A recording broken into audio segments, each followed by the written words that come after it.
Hai teman-teman, kembali lagi dengan saya Angela Eka Prihatini.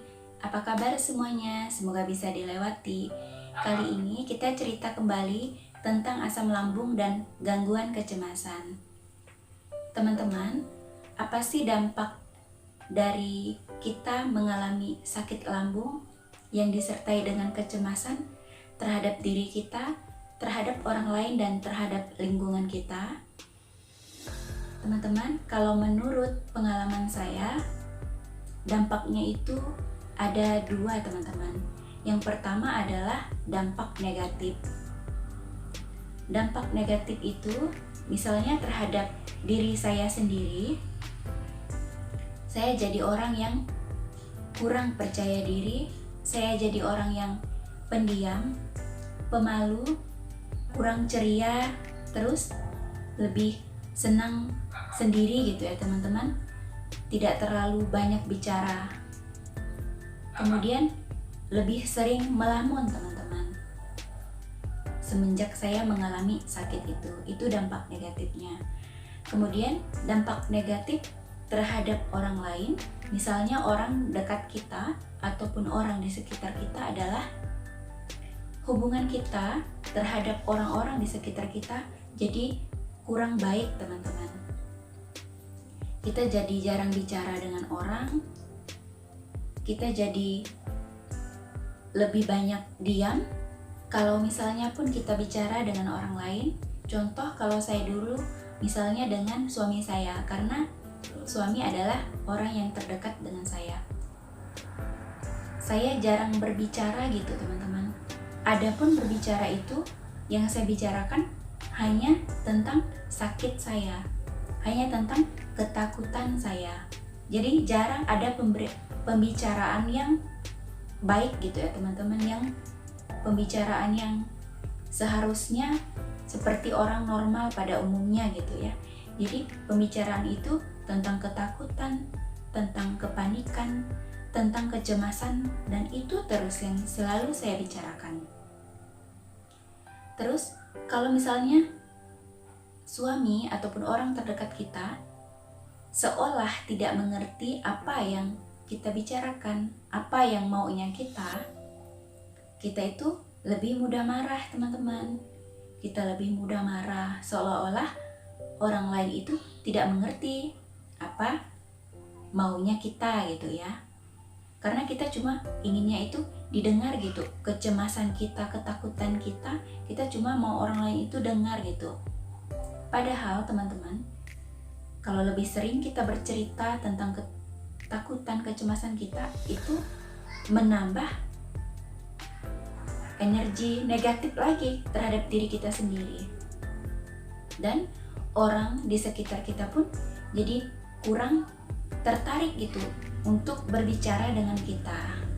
Karena ujung-ujungnya ceritanya juga cerita yang sama terus gitu ya, tentang kecemasan terus, tentang ketakutan.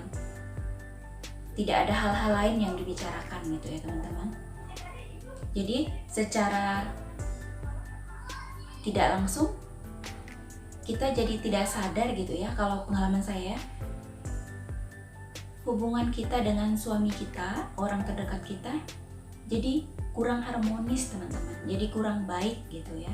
Kita lebih banyak diam, ataupun kita kadang lebih banyak marah gitu ya, dan lebih banyak menceritakannya hanya yang ketakutan terus. Kemudian dampak negatif lainnya terhadap lingkungan kita itu jadi susah teman-teman untuk bersosialisasi dengan orang lain. Karena kita kan takut keluar rumah, kita takut dengan keramaian.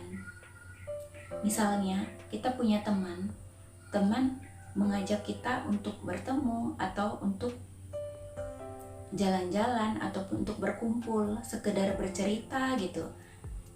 Kita sebelum kita mengambil keputusan untuk ikut bersama teman kita sudah memikirkan hal negatif teman-teman. Kita sudah merasa takut duluan. Nanti bagaimana kalau seandainya pas kita keluar rumah, ataupun misalnya pada saat kita mau ngobrol ramai-ramai gitu ya sama teman-teman, tiba-tiba pingsan, ataupun kita misalnya tiba-tiba nanti terjatuh ambruk, pikiran kita itu negatif sekali teman-teman ya, terlalu negatif gitu.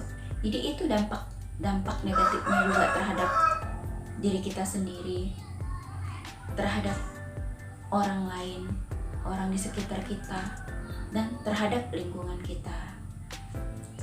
Tapi teman-teman, ada sisi positifnya juga teman-teman dari sakit yang kita alami ini. Dan sisi positif itu kita bisa tahu, kita bisa melihatnya jika kita mau untuk mengerti gitu, bahwa memang ada juga sisi positifnya. Sisi positifnya terhadap diri kita jadi memperbaiki diri gitu ya teman-teman. Kita memperbaiki pola makan kita, pola hidup, dan pola pikir kita.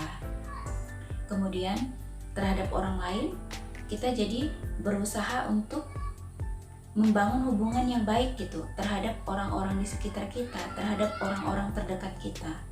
Bahwa ternyata selama kita mengalami sakit yang parah di hari kemarinnya itu, kita terlalu egois gitu. Kita terlalu memikirkan ketakutan kita setiap hari, sehingga kita lupa bahwa ada orang-orang di sekitar kita yang juga sebenarnya ikut merasakan gitu dampak negatif dari hal yang kita lakukan. Contohnya misalnya saya terhadap suami saya, karena saya terlalu takut akan hal-hal yang belum terjadi gitu ya. Jadi suami saya juga ikut takut, khawatir, jadi tidak tenang juga teman-teman. Jadi ikut khawatir gitu ya. Dan itu juga berpengaruh terhadap kesehatannya, apalagi terhadap kesehatan kita gitu. Kita jadi tidak ceria lagi. Tapi kita kembali lagi ke sisi positifnya teman-teman, ke dampak positifnya. Jika kita mau melihat dampak positifnya, melihat sisi dari positif penyakit kita memperbaiki diri, kita membangun hubungan yang baik lagi dengan orang-orang di sekitar kita. Meskipun itu tidak mudah ya teman-teman, karena kita sambil berjuang untuk menyembuhkan sakit kita, dan kita berusaha bisa bersosialisasi dengan baik dengan orang di sekitar kita. Kita berusaha menyembuhkan diri kita dengan kita melihat orang-orang di sekitar kita gitu ya teman-teman.